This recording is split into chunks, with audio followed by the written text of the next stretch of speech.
العظيم حسبنا الله ونعم المولى ونعم النصير بسم الله الرحمن الرحيم الحمد لله الذي جعلنا من المتمسكين بولاية علي بن أبي طالب عليه الصلاة وعليه السلام والحمد لله الذي قدر فهدى والذي أخرج المرعى فجعله غثاء أحوى سنقرئك فلا تنسى ثم الصلاة والسلام والتحية والإكرام على الرسول المسدد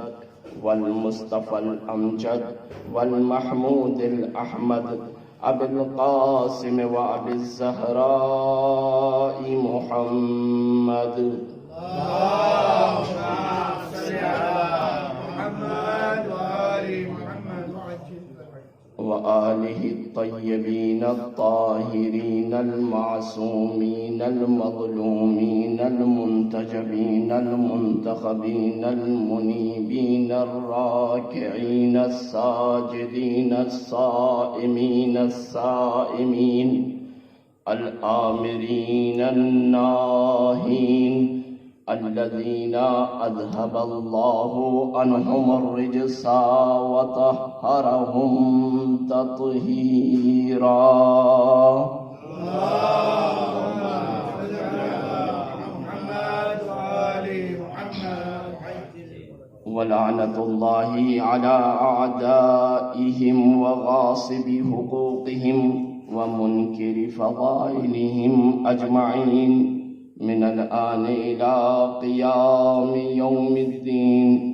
أما بعد فقد قال إمام الرضا عليه الصلاة والسلام اللهم إني أسألك أن تختم لي بالسعادة. صلوات پڑھیں محمد وآلہ.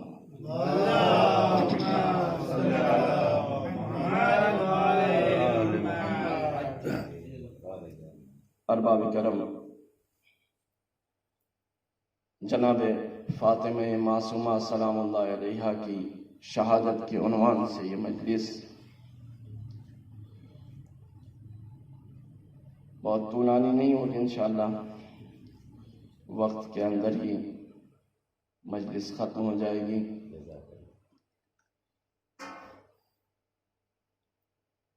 انسان جو مسلسل گفتگو چل رہی ہے کہ انسانوں کے لیے اللہ کی سب سے بڑی نعمتیں،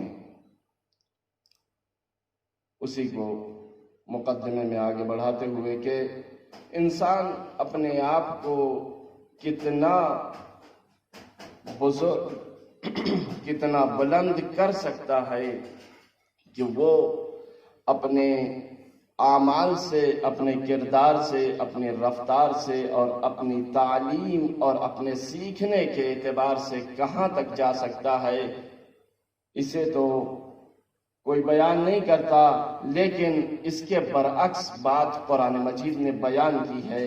وہ یہ بیان کی کہ اگر تم اپنے اعمال اور کردار کو اور اخلاق کو اس طرح سے نہیں سجاؤ گے جس طرح سے تمہارے انسانیت کے ہونے کا حق ہے، تو تم اولئک کالانعام بل ہم اضل ہو جاؤ گے. تو اگر ہم اس طرف اس تعریف کو سمجھ لیں تو اس طرف سمجھنا آسان ہو جائے گا کہ جب انسان لا علمی میں اور جہالت میں اور عمدی جہالت میں بعض اوقات اتنا گر سکتا ہے، تو اس طرف جب وہ علم کے ساتھ، عمل کے ساتھ، تقوی کے ساتھ، پرہیزگاری کے ساتھ اتنا بلند ہو سکتا ہے کہ اگر وہ فرشتوں کو حکم دے تو فرشتے اس کا حکم ماننے پر مجبور ہو جاتے ہیں. صلوات پڑھ محمد و آل محمد پر.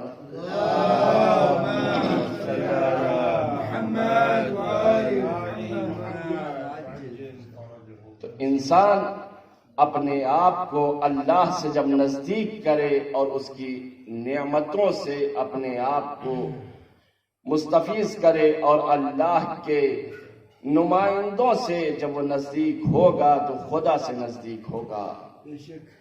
اسی لیے بعض مواقع میں، بعض روایات میں اور زیارتوں میں آپ کو ملے گا کہ اگر فلاں کی زیارت کر لی تو میری زیارت کر لی۔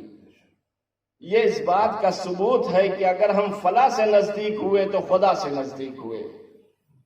جو خدا کے نزدیک ہیں اگر ہم ان کے نزدیک پہنچ گئے تو ہم خدا سے نزدیک ہو گئے۔ اور انسان کا ہدف خلقت کا تقرب الہی ہے، جس کا وسیلہ عبادت ہے۔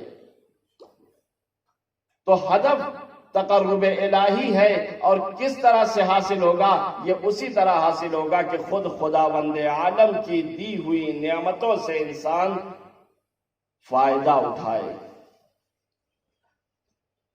قرآن مجید نے ہی ایک دوسرا معیار دیا کہ جب جناب نوح نے اپنے فرزند سے کہا بسم اللہ الرحمن الرحیم لا عاصم اليوم من امر اللہ، اے بیٹا آج کے دن کچھ بچنے والا نہیں ہے خدا کے حکم سے۔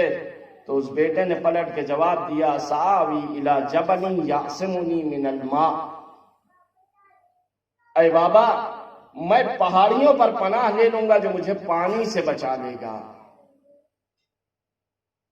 وہیں پر جب جناب نوح کے دل میں یہ ہوا کہ میرا بیٹا میری بات نہیں سن رہا ہے تو آواز قدرت آئی انہو لیسا من اہلک، دلیل کیا ہے؟ انہو عمل غیر صالح، اے موسیٰ اے نوح یہ تمہارا بیٹا نہیں ہے، کیوں؟ اس لیے کہ اس کا عمل غیر صالح ہے۔ صلوات پڑھیں محمد و آل محمد پر۔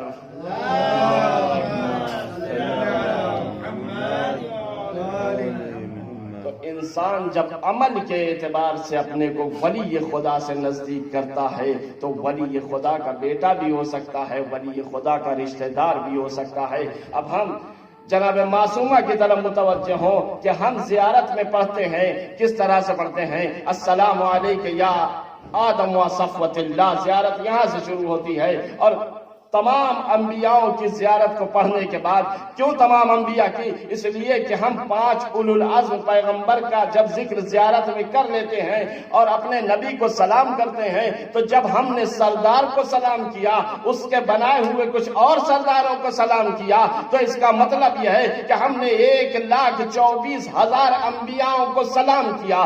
جب ان کو سلام کرنے کے بعد ہم ائمہ الہی کی خدمت میں حاضر ہوئے تو ہم نے علی بن ابی طالب علیہ السلام سے سلام کو شروع کیا، اور اس کے بعد امام زمانہ پہ جا کے سلام کو ختم کیا۔ تو اس بی بی کی عظمت کو جاننے کے لیے صرف یہ زیارت نامے میں آئے ہوئے سلام ہی کافی ہیں کہ جس کو سلام دینے کے لیے 1,24,000 انبیاءوں کو سلام دو اور اس کے بعد 14 معصومین کو سلام دو، تب جا کر اس بی بی کو سلام کرنے کا مقدمہ فراہم ہوتا ہے۔ اگر جس کے سلام کے مقدمے کی یہ عظمت ہے تو اس بی بی کی خود کتنی عظمت ہوگی۔ صلوات پر محمد و آل محمد پر۔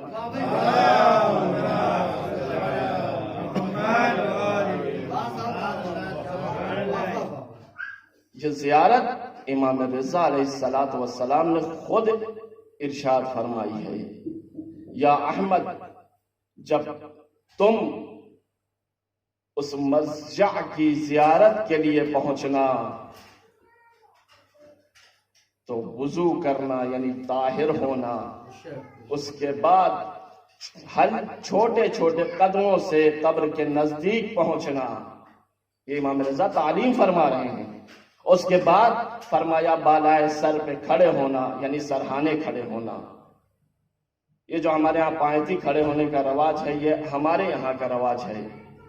ائمہ کے ہاں آپ کو جہاں بھی سلام ملے گا اگر کہیں ہے تو وہ بیان کیا گیا، جیسے امام رضا علیہ السلام کی زیارت میں وہ آخر کے لعن کے جو جملے ہیں وہ پائتی کھڑے ہو کے پڑھنا ہے تو اس طرح سے بیان کیا، لیکن اصل جو ہے وہ بالائے سر پہ کھڑے ہونا، قبلے کی طرف رخ کرنا اور اس کے بعد اس طرح سے اس بی بی کی زیارت کرنا، اس طرح سے اس کو سلام دینا۔ اور اس کے بعد امام رضا علیہ السلام اب ایک رشتہ اس میں جسمی بیان کرتے ہیں، السلام علیکہ، السلام علیکہ یا بنت ولی اللہ، السلام علیکی یا بنت رسول اللہ، السلام علیکی یا بنت امیر المومنین، السلام علیکی یا بنت فاطمہ و خدیجہ۔ تو یہاں یہ بات تو سمجھ میں آتی ہے کہ بی بی ذریہ رسول میں سے ہیں، لہٰذا ہم نے ان کی طرف نسبت دے دی۔ بی بی علی ابن ابی طالب کی بیٹی ہیں، اس لیے ہم نے ان کی طرف نسبت دے دی۔ بی بی جناب سیدہ کی بیٹی ہیں، اس لیے ہم نے ان کی نسبت دے دی۔ بی بی جناب خدیجہ کی بیٹی ہیں، اس لیے ہم نے ان کی طرف نسبت دے دی۔ لیکن امام جب اسی زیارت میں یہاں پر آ کے جملہ شروع کرتے ہیں، السلام علیکی یا اخت ولی اللہ، السلام علیکی یا بنت ولی اللہ، السلام علیکی یا عمت ولی اللہ، تو یہ کون سی نسبت ہے جو امام رضا جناب فاطمہ معصومہ کو دے رہے ہیں کہ اے امّ ولی خدا کی پھوپھی تم پر سلام، اے ولی خدا کی بیٹی تم پر سلام، اے ولی خدا کی بہن تم پر سلام۔ تو یہ وہی رشتہ ہے کہ جس کے لیے پیغمبر نے فرمایا تھا فاطمہ تو بضعۃ منی، فاطمہ میرا ٹکڑا ہے۔ تو اب یہ پتہ چلا اگر وہ فاطمہ رسالت کا ٹکڑا ہے تو یہ فاطمہ امامت کا ٹکڑا ہے۔ صلوات پڑھے محمد و آل محمد پر۔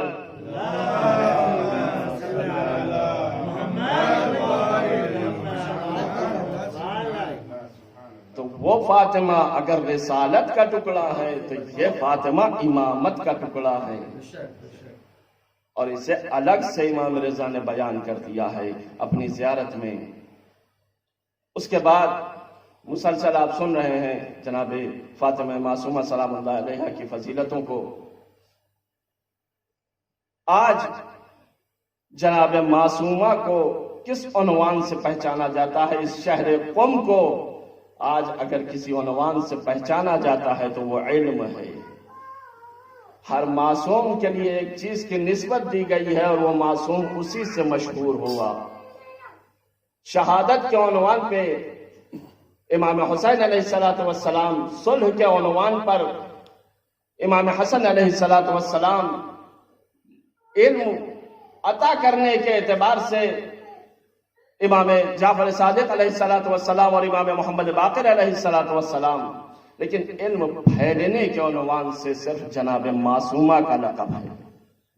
یہ در ایسا ہے، اب یہ کہیں کہ نجف سے بھی علم پھیل رہا تھا، نہیں، وہ خود معصوم ہے۔ یہاں غیر یعنی ان کی بات کر رہے ہیں جو معصومین سے متعلق ہیں، جو معصوم سے متعلق ہے، ان کی گفتگو ہے کہ اگر ہم یہ دیکھیں کہ معصومین سے متعلق افراد میں، یعنی ان کے فرزندان میں یا ان کے صحابیوں میں یا ان کے رشتہ داروں میں کون ایسا ہے کہ جس نے دنیا میں سب سے زیادہ علم پھیلایا یا اس کا وسیلہ بنی، تو صرف جناب فاطمہ معصومہ کا نام آتا ہے۔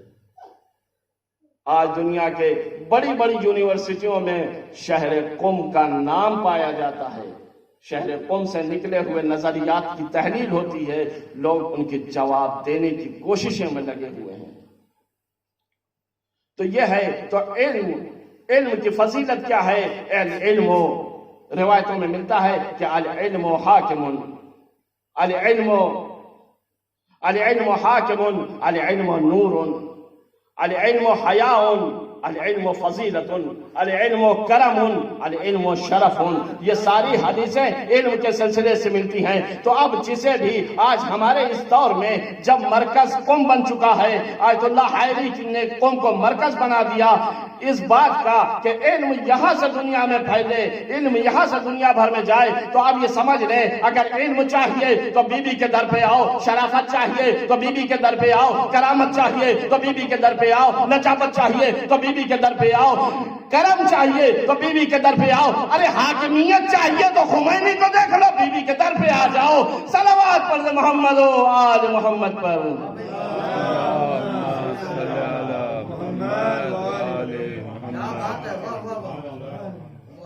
تو یہ بی بی وہ ہیں جو ہر ایک چیز کو عطا فرماتی ہیں، ہر ایک چیز کو عطا کرتی ہیں۔ ہمارے درمیان بہت سے برادران ہم سے پہلے بھی اور ہمارے بعد بھی آئیں گے، یہ سلسلہ قیامت تک انشاءاللہ رکنے والا نہیں ہے۔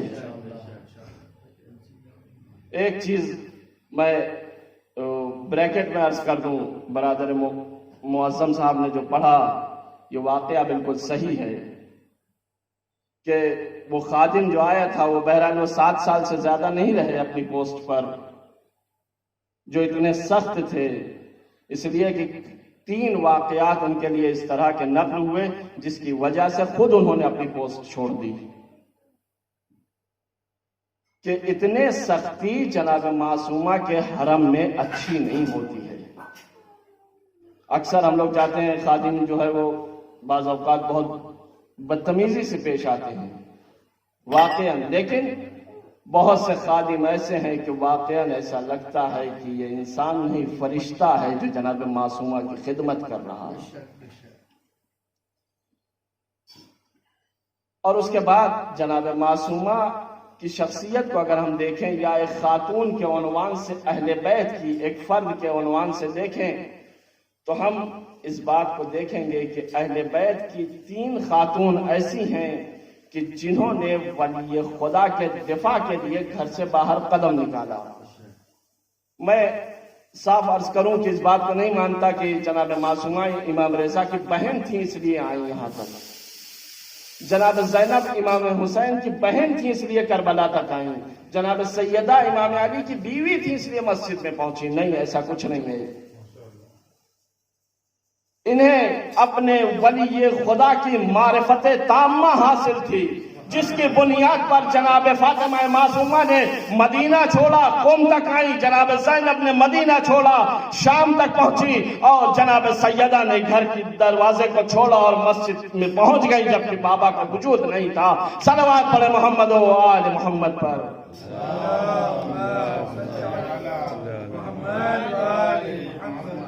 یہ بہت چھوٹی سی بات ہے کہ ہم یہ کہہ دیں کہ چونکہ امام علی کی بیوی تھی اس لیے ان کے دفاع میں گئی تھی، جناب زینب امام حسین کی بہن تھی اس لیے ان کے ساتھ کربلا تک گئیں، جناب معصومہ امام رضا کی بہن تھی اس لیے قوم تک آئیں، نہیں، ان کو ولی خدا کی کامل معرفت تھی، ان کو ولی خدا کی کامل معرفت تھی۔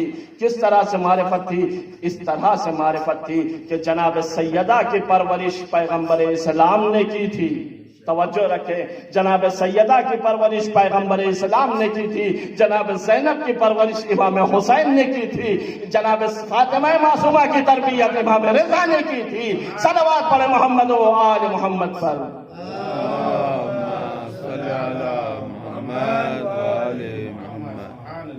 تو یہ ہے جسے جس طرح سے ولی خدا کی معرفت ہوتی ہے وہ اپنے آپ کو اتنا ہی ولی خدا سے نزدیک کرتا ہے، اور جب انسان ولی خدا سے نزدیک ہو جاتا ہے تو وہ پروردگار سے اتنا ہی نزدیک ہو جاتا ہے کہ جتنا پروردگار عالم اپنے بندے سے امید رکھتا ہے کہ یہ بندہ مجھ سے اتنا نزدیک ہو جائے گا۔ یوں ہی نہیں روایت میں نقل ہوا یا یہ حقیقت یوں ہی نہیں بیان ہوئی ہے کہ جب جناب سیدہ محراب عبادت میں کھڑی ہوتی تھی تو زمین سے لے کر امام حسن فرماتے ہیں میں نے دیکھا آسمان کے 7ویں آسمان تک نور ساتے ہے۔ یہ کیا ہے؟ یہ ولی خدا کے نزدیکی ہے جس نے جناب سیدہ کو اس قدر بلند کر دیا کہ اب وہ کنیز خدا ہو گئی ہیں۔ صلوات پڑھنا محمد والا۔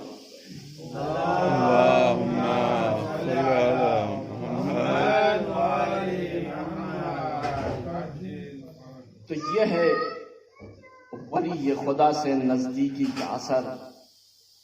ایک واقعہ میں عرض کر کے ربط مسائل دے دوں۔ آیت اللہ العظمہ شیخ محمد تقی بہجت رحمۃ اللہ علیہ،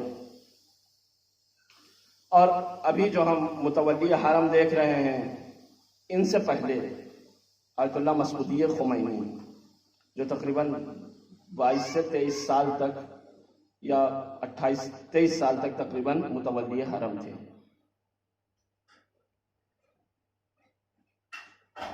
مسعودی خمینی جب ہم لوگ یہاں آئے ہیں، یہ اس وقت کی بات ہے جب ہم لوگ یہاں آئے، یعنی 2003-4 کی بات ہے، یہاں کے حساب سے 88 کی بات ہے، 84 کی بات ہے۔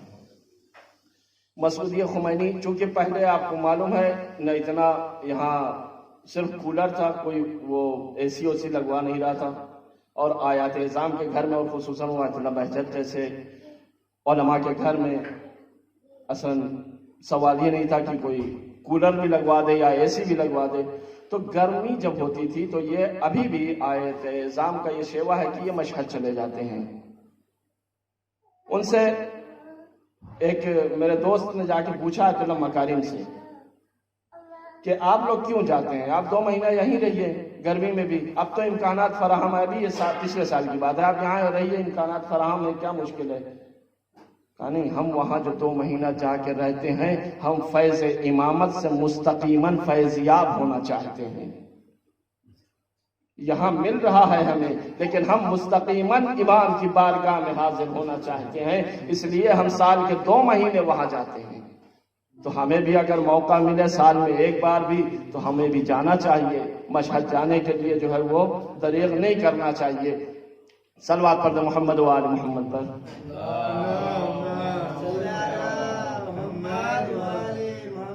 تو آیت اللہ مسعودی خمینی جو ہیں, یہ جب ہم لوگ آئے تو ہم نے دیکھا کہ گنبد بن رہا ہے. گنبد کی حالت اس طرح سے تھی کہ وہاں کے ایک دخیل بہت, یعنی جنہوں نے ذریعہ امام حسین علیہ السلام بنائی ہے, یہی یہاں بھی مینیجر تھے, یعنی جب گنبد بن رہا تھا. تو میں نے خود ان سے پوچھا تو کہنے لگے کہ نہیں, گنبد دکھ تو رہا تھا اوپر سے کہ اچھا ہے, لیکن گنبد اندر سے بالکل ختم ہو چکا تھا, اور اتنا پیسہ نہیں آ رہا تھا کہ یہ سونا خریدا جائے اور اس کے بعد اس پورے سونا جو اس پہ موجود ہے اسے بدلا جائے اور پھر گنبد پھر سے بنایا جائے. تو مسعودی خمینی صاحب نے ارادہ کیا کہ جا کے امام رضا سے توسل کریں. یہ پہنچے مشہد. جب یہ پہنچے تو گرمیوں کا زمانہ تھا, آیت اللہ بہجت بھی وہیں تشریف فرما تھے. اب چونکہ متولی ہیں لہذا سب پہچانتے ہی ہیں.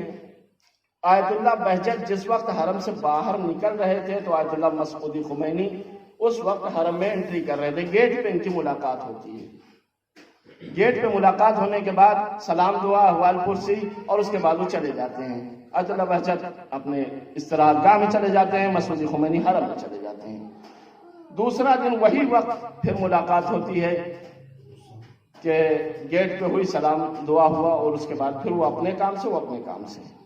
تیسرا دن جب آتا ہے تو آیت اللہ بہجت جب مسعودی خمینی کو کراس کر چکتے ہیں تو پھر پلٹ کے آواز دیتے ہیں, اور آواز دینے کے بعد جیسے ہی مسعودی خمینی صاحب ان کے پاس آتے ہیں تو آیت اللہ بہجت فرماتے ہیں کہ اے مسعودی خمینی,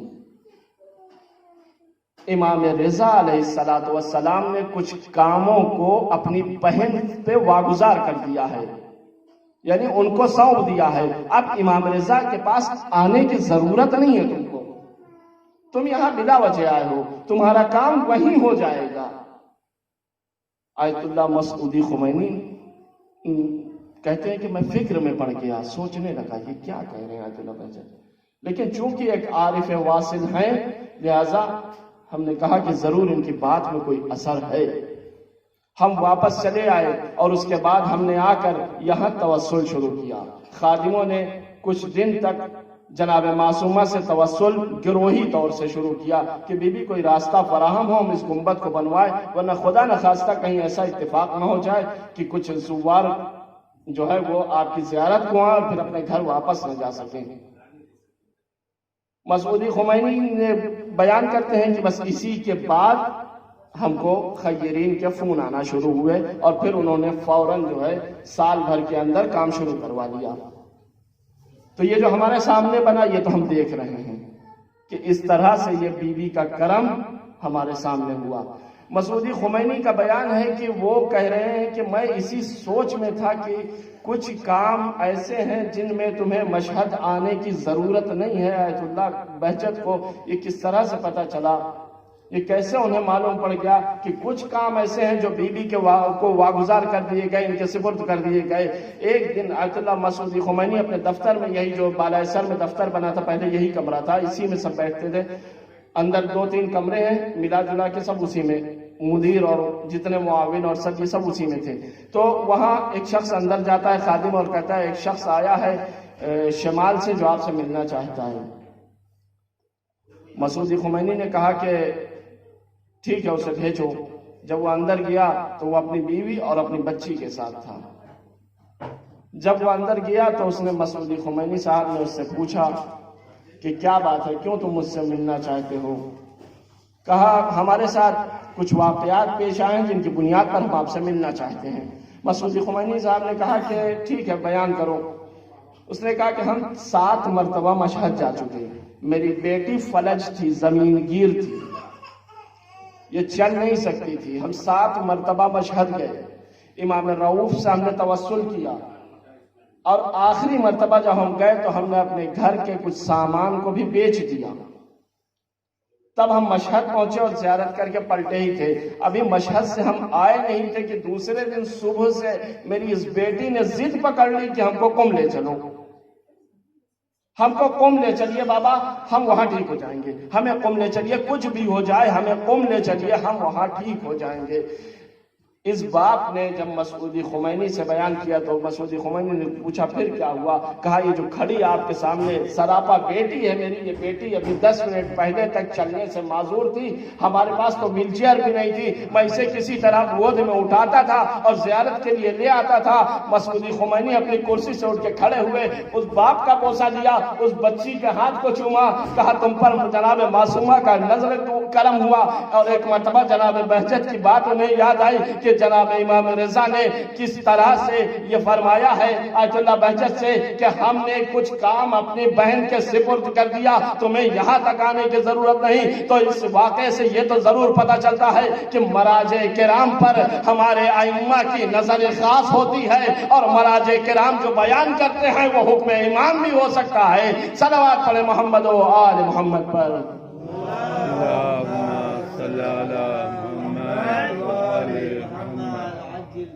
وقت تمام ہو گیا، بس چند جملے کہ 3 خواتین ایسی جو ولی خدا کی حفاظت کے لیے اپنے گھر سے نکلی۔